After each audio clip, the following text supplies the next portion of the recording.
मैं आगे भी पढ़ूँगा। आगे मैं एक आज़ादी रहती है कि आपको कुछ पूछ नहीं सकते, मरना तो जब डॉक्टर पथिक जैसे मोर्चन में बैठा हूँ तो अच्छे अच्छे लोगों की हवा खराब रहती है कि मैं कहीं नप ना जाए। क्या सत्य के ऊपर, डॉक्टर सत्य के ऊपर नहीं, सत्य के ऊपर पढ़ाया सत्य ही जाए। जब इतना सत्य, इतना तथ्य लिखा हो चारों ओर, वो अंदर भी हो बाहर भी, तो विश्वासी क्यों भरमाए, पढ़ाया सत्य ही। क्योंकि ये गीत है, इसे जोड़ा होगा, मैं इससे बोलना चाह रहा था। अब मैं जाहिर है कि पूरा गीत से बोलूँगा, क्योंकि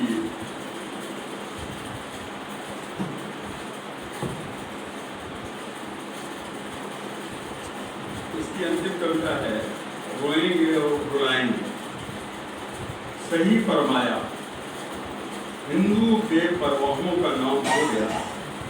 एक कश्मीर के हजारों कश्मीर उसे जगा नहीं सकते, तंद्रा तोड़ नहीं सकते।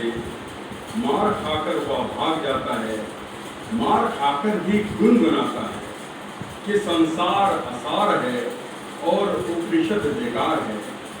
कबीरा यहाँ गुजार है, सोते रहो म्लेच्छों को धोते रहो। गाओ भजन रहकर मगन और वेद को होते रहो। हम भी निर्गुण गाएंगे, रोएंगे और रुलाएंगे।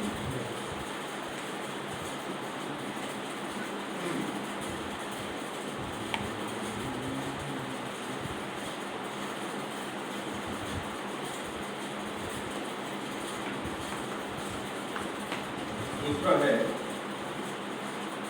वेद का लक्ष्य। वेद का लक्ष्य है मनुष्य बनाना, सज्जन बनाना। यदि आप सज्जन पहले से हैं, मनुष्य पहले से हैं, तो वेद उपनिषद का लक्ष्य पूर्ण है। क्या आप सचमुच सज्जन हैं, कहीं दुर्जन तो नहीं? क्या आप सचमुच मनुष्य हैं, कहीं अमानुष तो नहीं?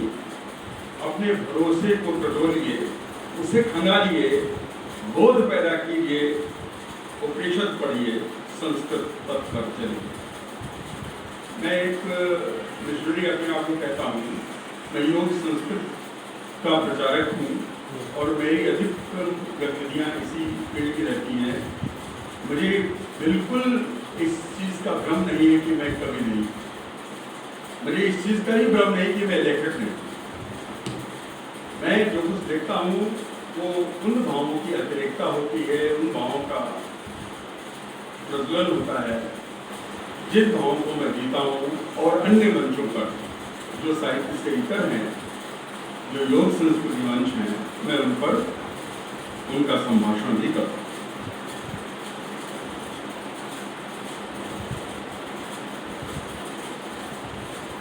एक कविता है उल्हा समीकरण।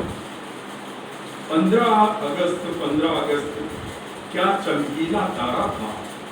14 अगस्त को भारत ही हारा था। क्यों किसने काटी थी बाहें जब देश प्रेम का जज्बा था। समीकरण हल नहीं हो रहे, किस चीज का किन पर कब्जा। तब भी आंखें मूंदी थी, हम अब भी आंखें मूंदे हैं। समय की निष्ठुर धारा में क्यों टुकड़े यूं करवा बैठे। भारत की मूल भावना से भारत के नेतागण क्यों है। नकली द्रोह, नकली जिद्दें जो भारत को दुकारा था। राजाओं की मक्कारी में भारत एक बिचारा। 14 अगस्त क्या देश प्रेम दोबारा।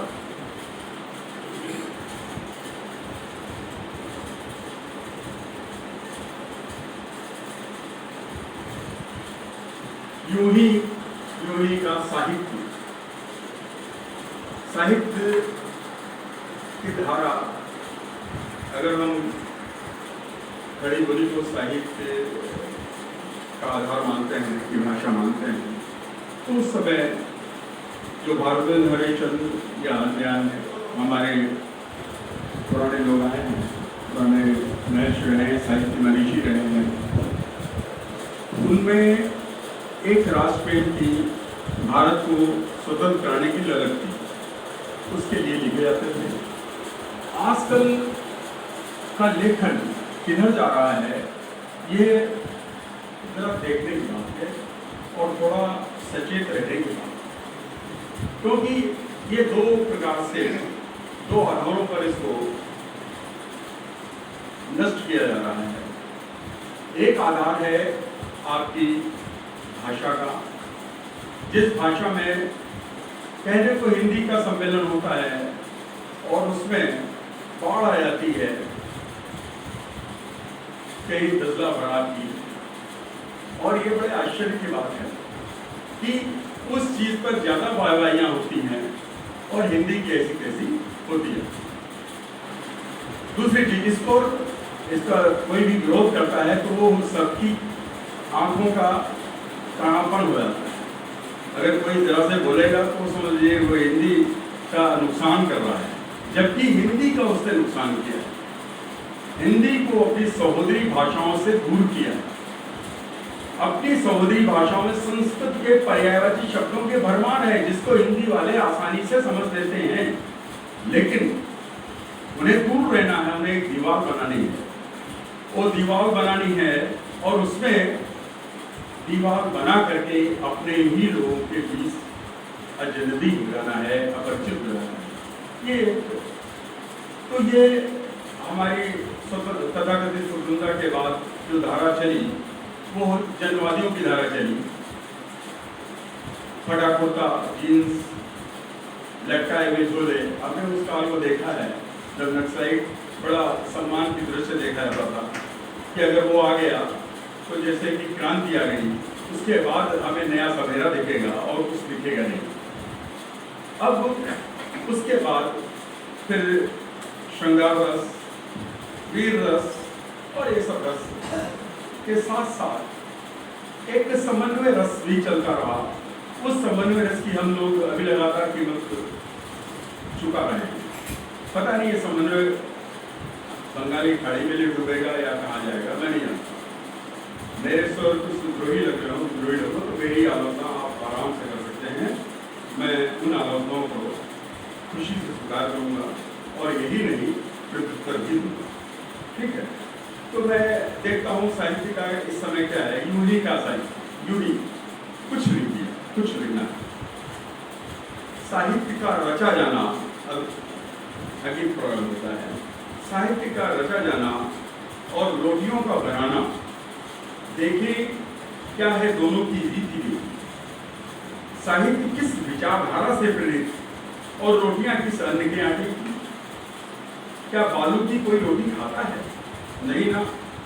क्या अब विचार या को विचार से कोई साहित्य होने की गरिमा पाता है? नहीं ना। रोटी के लिए आटा चाहिए, आटे के लिए कोई अन्न चाहिए, अन्न के लिए कोई खेत चाहिए। वैसे ही सोचो तो पाओगे, साहित्य के लिए कोई विचार चाहिए, विचार के लिए कोई सत्यता चाहिए, सत्यता के लिए मानस चाहिए, मानस के लिए चाहिए सार्थक कला। कोई यूं ही नहीं साहित्य रचा करता है। अगर यूं ही रचता है तो वह नाजी का संदर्श होगा, जो मनुष्यता के विरुद्ध रहेगा, मनुष्य मात्र को निरुद्ध करेगा। मेरे ख्याल से काफी है। धन्यवाद।